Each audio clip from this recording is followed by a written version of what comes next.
welcome.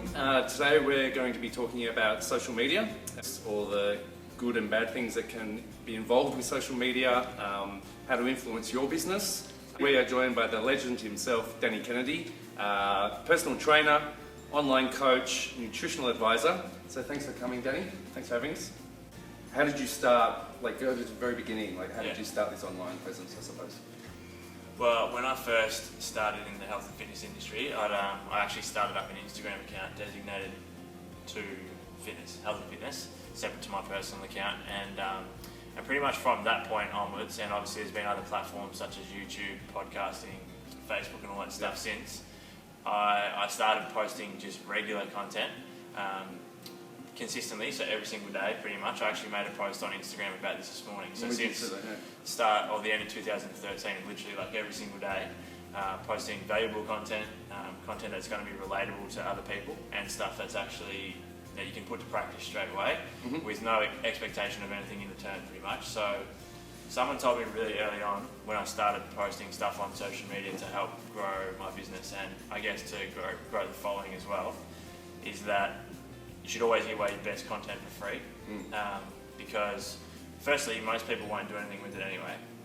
And secondly, if you build up enough trust with your audience over time, then when they do want something, I'd be more likely the first person they think of because I've given them so much value over time. So that's pretty much just been my, tactic right from the start, is just to keep pumping out valuable content. Like I said, whether it be Instagram, got the podcast now, daily email list, which has been really good.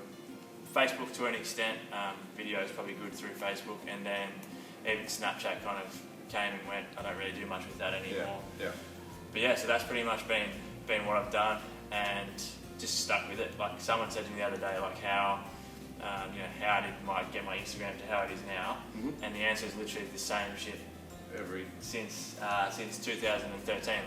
Nothing's changed. It's just now that it's built up a bit of momentum and people are actually seeing it, then the audience starts to grow a bit. But that's literally all I've done, and that's all I'll just continue to do. I think so. A take-home message there is consistency, but definitely. also quality. Because there is probably a bit of a trap where you want to keep bringing content out. But at what level? Do you sometimes go, "Ooh, I'm struggling"? How do you sort of? I've been through I've been through a number of different stages where I was probably over-analysing what I was posting, so I was putting too much time into content, and then other times where I was just putting out trash. So now I feel like I've got a bit of a good balance between, like I said, basically I try and make sure it's valuable. And now now that my business is, I use social media so much for business now, I've invested a bit more into keeping the quality of it good. So I'll hire a videographer or use higher quality photos and stuff like that. But in the end of the day, the message is still the same. And then you just got to find a balance between whether or not it's just posting for the sake of posting or whether it's actually helping someone. But I think what you brought up about consistency is just most people just don't have enough patience. And I suppose with your personal training one-on-one, you're probably getting enough content just from people you're training going, actually, this question comes up a lot, or people having issues with this a lot. This is a perfect opportunity to use this social media. I think before you go on, I'll just touch on that quickly. So a couple years ago, someone that I was consuming content off, they put out an absurd amount of content, and it's really good quality. And they said, and this stuck with me since then, that instead of trying to produce content and put together random stuff, basically just document what you're doing, and then you can use that as content. So with my Instagram, it's all the same stuff every day pretty much, just videos of clients with some tips on how to do exercise properly, stuff about my meals, stuff about my own training, and then I just document basically what I'm doing. And then it's the same, like you said, with the emails and other stuff, the podcast, it's just questions that I get, I'll save them, or someone like yourself will send me some questions and I just save that and then use that. Instead of trying to actually just come up with something, basically just using what I've already got. You've got such a wide audience from, teenage primary school kids, people, up to into their 80s. How do you make it relevant? Or do you just sort of go, this is what I want to hear, and hope that it falls in the middle somewhere? Because I suppose you've got to be careful not to make it too basic, but also don't overcomplicate it, because you could lose. Well, when I document stuff with myself, like if I'm trying to get really lean or if I'm trying to build muscle, I'll show exactly how I'm doing it, and it's no different to the way that I'm getting you to do it, or the way that I'm getting a professional athlete to do it, or an Instagram model or someone like that. That's what I like to show, is that there's no magic tricks. It's just the same thing, same methods, regardless of who it is. But I also try not to think too much about trying to please everyone, because you can't please everyone, and I don't want to. Like I'm posting content that's like that interests me, and if people are interested in that, then that's good. Because I'm not gonna go out of my way to post stuff that doesn't interest me just to try and keep a couple of people happy. Good point, and probably a question that a lot of people have is, how do you, I suppose, combat sometimes the negative, because we can't please everyone, as you said, and you're actually just doing what you believe in. Yeah. And do you know what? You're proud of your content for good reason, and sure, not everyone's going to agree with you. But I suppose it's quite a fickle industry again. How do you sort of keep a thick skin, or do you just water off duck's back? You don't let it. I don't really care, to be honest. No. Like, it doesn't bother me too much. Like, and I say that, but say for example, I put up a post and someone comments something that one, I don't really agree with, or two, they're just kind of having a dig at what I posted. You're only human; it does get to you a little bit, but I really don't really entertain it anymore. I just leave it. I'll either delete the comment, or leave the comment, and half the time they get roasted by other people anyway. Let the public. And, in the end of the day, it's just someone's opinion, and also, like, majority of the time, the people that are commenting or saying this stuff have no idea themselves, and if you saw them in person, they wouldn't say a word anyway. So it doesn't really matter. Going back, did you actually have a specific target audience when you were starting? Not really, to be honest. I was probably doing what I don't think you should do now. I was just trying to please everyone. Not please everyone, but like just keeping a very wide range. And it was the same when I started as a PT. I was trying to like train anyone and everyone. And then I really narrowed it down to what I actually enjoyed. And then kind of stopped worrying about trying to please everyone, basically.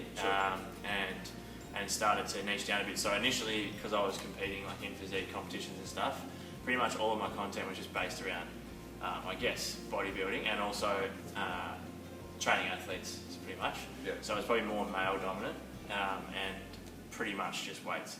Now it is still pretty much just weights. There's a lot more life stuff as well, but it's completely flipped. So I don't post as much now, like just targeted towards bodybuilding, because it's not.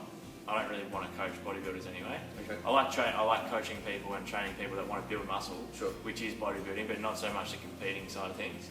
So my audience now is actually like 70% female and 30% male. So I pretty much tailor my content to that now. Like, a lot of my content is about strength training for females, or and because I document what I do, a lot of my clients are female now. So a lot of that content is the same. But then with the guys, most of it is about muscle building, which is what I like doing. So again, just doing technique. So it's just about doing the stuff that I actually do and enjoy doing. Back in the early days, when did you say you started? Like 2013?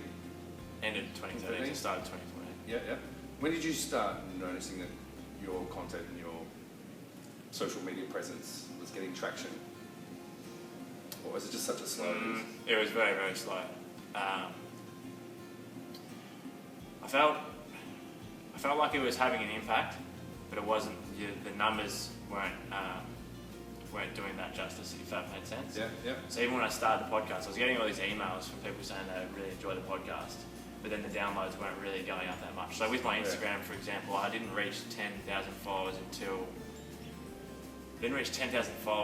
the start of 2000. It was either the start of 2018 or it was the start of 2018. So it started January last year. So a good 4 or 5 years. Now it's up to, so it took 5 years to reach 10,000. Now it's just under 40,000. There you go.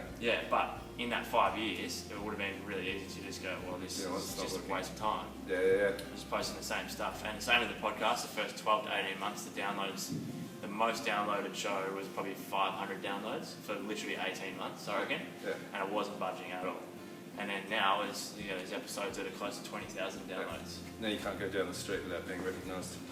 Far from it. Like, the way I measure the success of the content, I guess, like with the podcast, I get a lot of feedback through either Instagram DMs or email. And obviously the downloads is correlated to how well the episode's going, clearly. Yeah. But with Instagram, like my focus is pretty much on Instagram stories now and posting like a lot of content on there. Like I'll still put up posts on the actual page, but doesn't really do it justice because you might get some likes and comments and stuff, but you don't know how many people it's actually added value to or affected. Whereas Instagram stories, I think, particularly because people know that their response isn't public, it just goes to me. Yeah. I just get a heap of replies. So I'll put up a story of you doing a deadlift, and it'll be like have some arrows on what I'm telling you to do, and I'll get all these replies from people saying that like that one story helped them, or the tip helped them, or they've been watching my stories and it started helping them. So for me, that's a good indicator. Has it gotten easier, would you say, for you? It's still the same, not really. Probably like I've tried to not do all of it now and try to basically pick 2 or 3. So for me, podcast, Instagram, stories in particular, and then email are the 3 that I've really gone like hard on. Yep. And it hasn't gotten easy because I do pretty much all of it myself as well. Yeah. So and I try and put out as much as I can. So it hasn't gotten easier. But before I was just all over the place. I was doing Instagram, podcast, Snapchat, Facebook, all this different stuff. And there's no hidden team behind you with makeup and cameras? No. Clearly not, no. If someone listening to this is just starting out, what would be your best advice, like in hindsight? Yeah, best advice, firstly, is that it's going to take way longer than you think. Yeah. So patience is the biggest thing. Second thing is that consistency is way more important than pretty much anything else, really. By consistency, do you mean content or keep like daily, like having a presence? Both. I think doesn't and I don't necessarily you don't necessarily have to post every single day, or you don't necessarily have to do a podcast, or you don't necessarily have to do email. But whatever you're doing, do it consistently. So with the podcast, I've put out at least one a week. Yep. Since I first started. So we're up to over 3 years, or about 3 years now, without missing 1 week. So, and I said like the first 18 months was useless. Not useless, but it wasn't, the downloads weren't great. So, so patience, consistency, and then actually, especially if it's a trainer, is actually be good at your job. Because I made a post of this last night that although social media is such a good tool and it's awesome, it's helped me grow my business heaps, a lot of people now are more concerned about social media than they are about their actual work. The content, So if I'm posting up all these really cool stories and stuff and my clients aren't getting results, then it doesn't really do it any justice, does it? Georgie and I actually just got back from WA last week, and the fitness and lifestyle podcast of yours was right up there in Virgin Australia flight. How did that come about, and how does that impact your online presence? Do you go to them? Do they come to you?